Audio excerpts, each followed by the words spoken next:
Why, hello there, how are you today? Awesome Soul here, and as you can see on the screen before you, the new and improved Tailwind flies again. Not quite sure when the last time I played around with this was, but I actually made this particular bot back when the propellers were first released. Obviously, as you can tell, this thing is packing just a few propellers.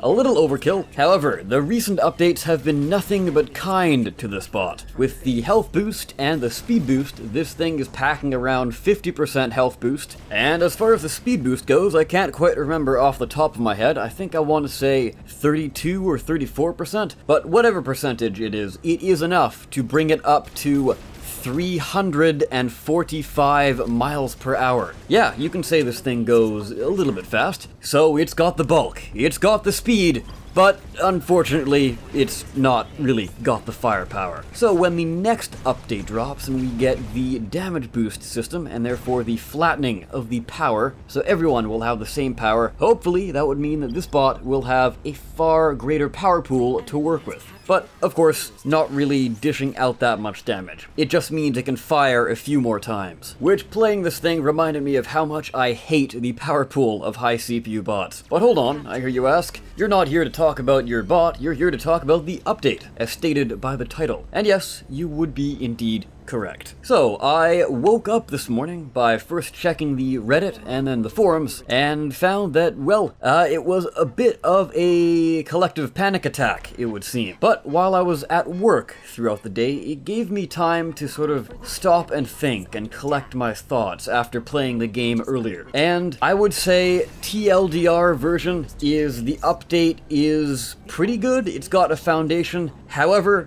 it is off to a very, very rough start. To name a few bugs, we've got the sprinter crouch glitch, which brings you to a grinding halt, essentially, of 40 or 50 miles per hour, something like that. I can't quite remember. I guess it really depends on how much speed boost you have. But regardless, a sprinter crouching should not be going that slow. Speaking of slow sprinters, we'll save that for a little later. Other glitches are the hover blades. For whatever reason, they have lost all control when in the air. So no more hover mech combos, no more hover plane combos, no more hover helicopter combos. It basically breaks all of those. I've heard a few people say that this is indeed fixing a bug that's been within the game for a long time. Although those rumors are, as far as I'm aware, unfounded. And hopefully that will be fixed, because I really like the hover combination with, well, anything. Hovers go well with pretty much anything in the game, because they can modify other movement parts in very unique ways. But without this feature, it's kind of limiting a lot of creativity. We also have the turning speed of insect legs when you're out of camera control mode,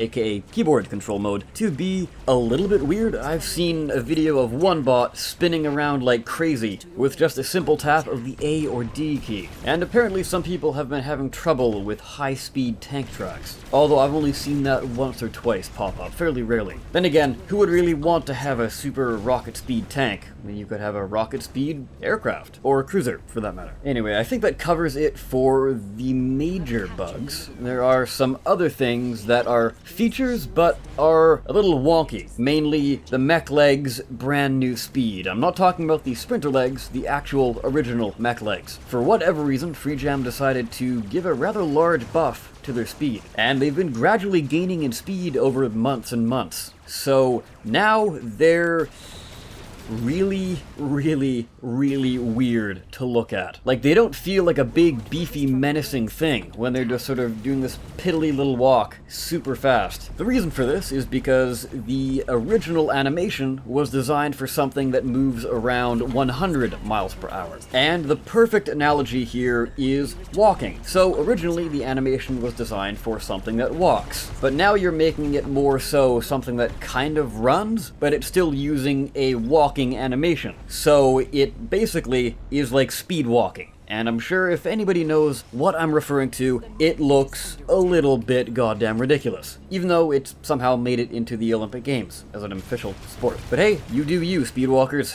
You do you. Anyways, what else do we have? Well, the other big thing, and by big, I mean it takes up about 90% of the forums right now, are the wing threads. So as far as the wings go, there are a fair amount of people who want them reverted, but I think the better option, and also I think the somewhat more popular option as well, is give us the new VTOL wings, keep those in the game, but then give us another type of wing. So my little idea that I thought up at work is just simply call them glider wings, and then call the rudders glider tails, I guess. And those would function exactly the same as the old wings. They would have the roll, you could go upside down, you could spin around, do a whole bunch of crazy acrobatic stuff. And they would act the same way as the skis do, which still don't have their own propulsion, but require other propulsion. I think that would solve a lot of problems and simmer down a lot of the, I don't want to say anger, but concern, perhaps, would be a better word. Maybe not, I don't know. And I mean, they already have a model for it, just use the old texture for the wings. There you go, problem solved. Hopefully, anyway. But speaking of thrusters and propulsion and all that, I want to bring up something that I haven't really seen talked about too much, mainly because people are too busy talking about the wings, but it is the speed boost factor. So, as most of you are aware, they added the new speed boost stat to the game. So every part has a speed boost value, similar to how cubes and now tank tracks and mech legs have a health bonus percentage. Of course, there are the crazy people out there who decide to go and strap on a crap ton of thrusters and or propellers and move at crazy speeds. But what most of these people fail to mention is that in doing so, you have created a megabot. So really, no viable, normal-sized bot can achieve any crazy speeds. I mean, hell, this bot here has 500 CPU worth of speed boosting parts, or I guess dedicated speed boosting parts, which of course are the propellers and thrusters. And even with that insane CPU dedication, I'm only getting a mid 30% buff. So it's a fairly small buff in the big scheme of things. And talking about big, these propellers are freaking-gantic. Which, I mean, they always have been. But what I've kind of been thinking about is if you want to get a big speed boost, you kind of have to put it on a certain bot type. Like, certain bot types are a lot better at getting this speed boost stat, just because you can far more easily strap on propellers and thrusters, etc, etc. On things like sprinter bots, mechs, and tanks, and wheel bots even, you can't mount thrusters underneath, but on hovers, you can. So you have that whole surface to give you a lot more speed boost, which is actually quite a massive bonus if you think about it. And there's also a problem with, I guess what I like to call speed boost density. What I'm getting at here is, especially with the thrusters, the amount of speed boost per actual volume you get, or the actual size they take up on the bot, is pretty minuscule. I do have some things I want to say about the propellers as well on this topic, but first, let's go through the thrusters. So, what I propose for this is doubling the CPU cost of thrusters, and in doing so you would also double the speed boost. So that means on the largest thruster it goes from a measly 1.08% speed boost per thruster up to 2.16% per thruster. So with it doubling in CPU, you will only need one thruster to provide the same force of the old two thrusters. Of course, I say old if this proposed system is introduced. Another big thing here is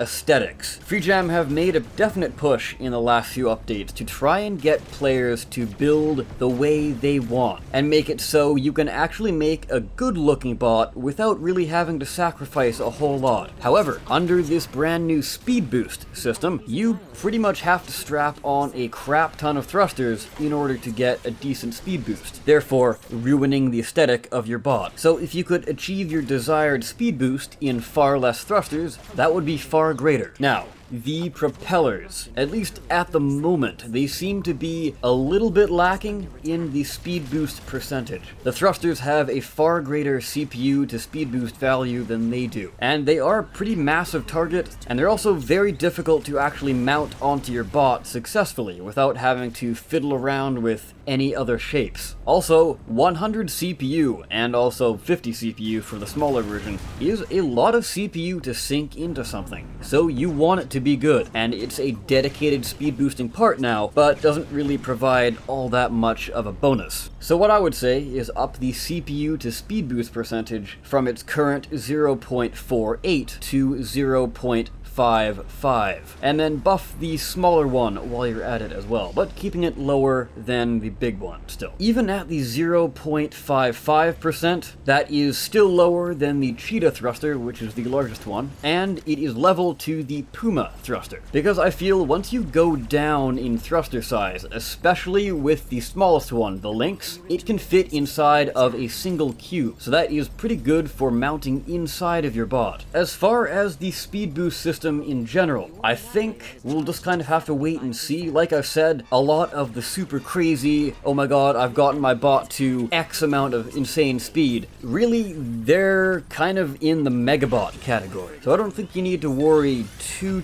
much about that. So I think speed boost as it is fine, maybe a little bit of a buff, but let's not jump the gun. Again, the main point here is the density problem, like I just detailed. Now, to close this thing out, of course, the sprinter leg, something that I have had a problem with if you've been paying attention to my Twitter account. And I've made my voice clear on the forums by replying to someone else's thread. Unfortunately, I do realize that this was a reply to something that the devs had already responded to, so they probably never actually saw this. But regardless, I think the points that I made in that forum post, which I'll be reading out, kind of sum up everybody's feelings on sprinter legs, at least from what I've gathered from everyone else, as far as my own input. At least I'm pretty sure it's safe to say that anyways, but I guess you can be the judge of that after I read it out for you. So, people were saying that you can beef up your chassis because now sprinter legs have no carry mass. However, I respond with, you can tank up your chassis as much as you want, but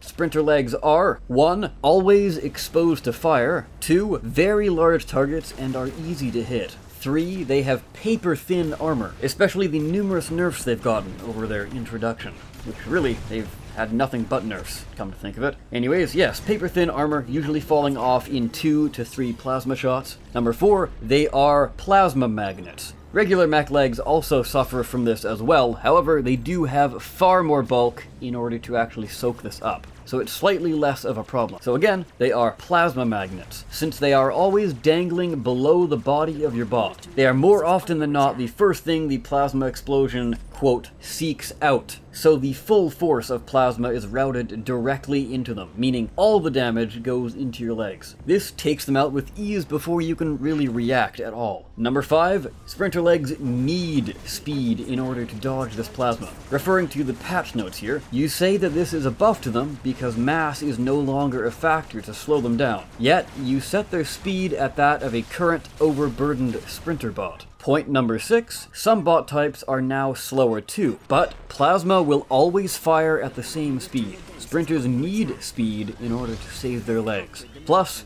with the highly likely return of the bomber meta due to the wing rework, plasma will more likely than not be everywhere. Point number 8, still in reference to the patch notes, not only that, but you say tank tracks and mech legs will now have health boost incorporated to compensate for their reduced speed. And then you buff their speed and nerf the speed of sprinters. And the final point, point number 9, also, as I alluded to before, the last nerf to sprinters was too much, especially in the health department. Mech legs now have the health boost feature, so why not return the sprinter legs health to what it once was before? And I finish by stating, otherwise I look forward to the update. Even though I made that post before the update, honestly I still think it stands true. But hey, let me know what you think about my thoughts on sprinter legs. Do you agree or disagree or partially agree, etc, etc? And what about anything else I discussed? Of course, it is now your time to discuss it amongst yourselves in the comment section down below.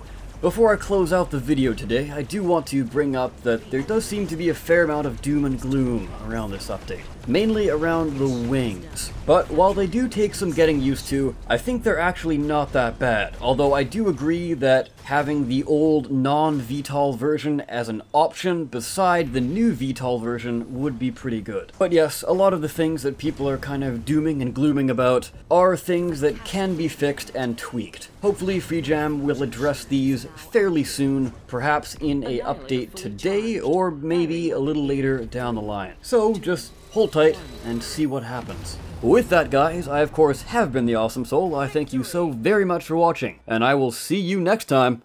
Take care.